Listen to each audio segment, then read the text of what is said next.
Thanks for being with us for this Riz Extra. We're speaking with former Congresswoman Cynthia McKinney from Georgia here in the USA, also Green Party presidential candidate.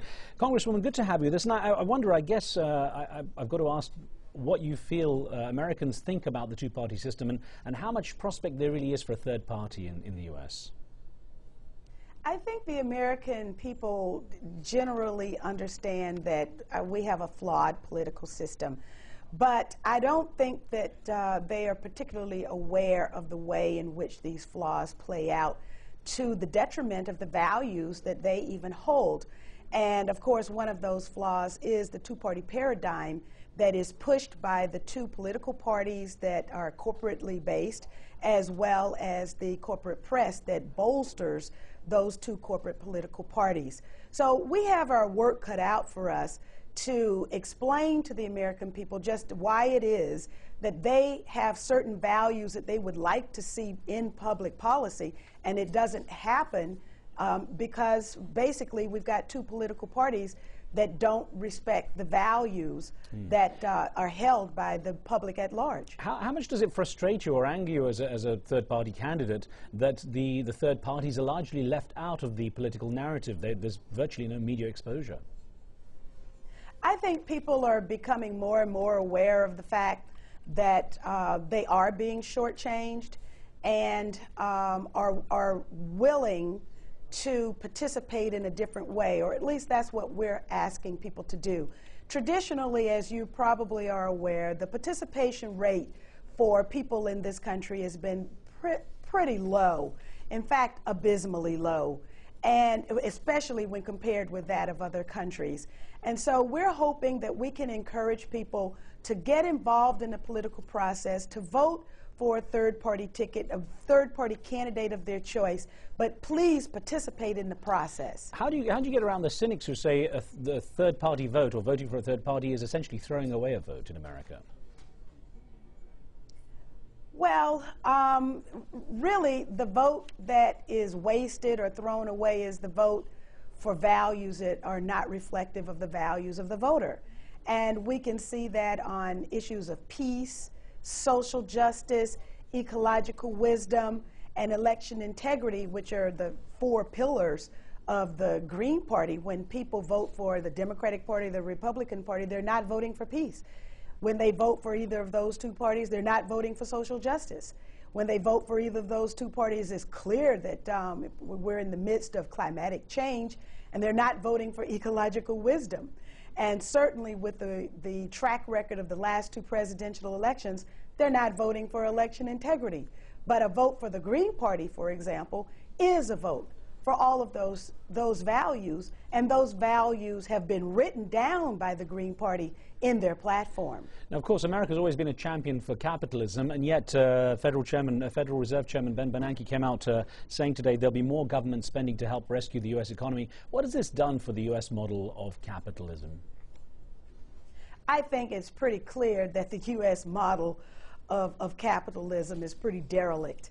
And at this point, it's time for the great economic thinkers of this country to come together and put a new set of proposals forward. In fact, one of the proposals that we have put forward, and it's available for your audience at runcynthiarun.org, is our platform, which says that we ought to establish a national banking system that provides credit for the critical needs that confront our country, like, for example, infrastructure investment, greening of the environment, manufacturing that green technology so it can be deployed throughout our country, for just a few of the things. And then, of course, the Federal Reserve isn't even federal. So the Federal Reserve ought to become the national preserve of the people of this country, owned by the people of this country and not private bankers.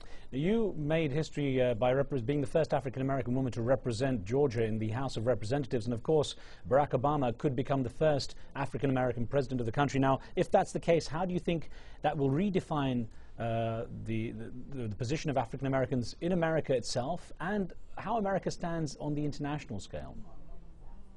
Every year on Dr. Martin Luther King Jr.'s birthday, a series of reports is published that explain the state of Black America, from the National Urban League to United for a Fair Economy. And basically, the situation, the economic situation, the social justice situation, the health situation with respect to disparities between blacks in this country and whites in this country is pretty much spelled out in these various studies and reports. And basically what we see is that it's a dismal situation. That, of course, is not portrayed on CNN, is not portrayed in the popular media, but that's the fact of the matter. For example, with respect to home ownership, something as simple as home ownership, before the foreclosure crisis and the bailout that resulted from the housing crisis, the racial disparity to close the home ownership gap without a public policy intervention would take over 1,600 years. And of course, because of the discriminatory practices within the banking industry and the predatory lending, we call it, now that is increased to over 5,000 years. There's a 581 wealth income gap. There's a social justice gap. So all of these gaps depict a story that is played out in city after city after city in this country that no one really knows about except the people who are living it. Unfortunately, the Democratic Party has not made closing these racial and ethnic gaps a part of their platform. The Green Party has. Well, Cynthia McKinney, I thank you very much for joining us. Thank you. That was former Congresswoman Cynthia McKinney and Green Party presidential candidate. Thanks for watching Riz Extra. We'll see you next time.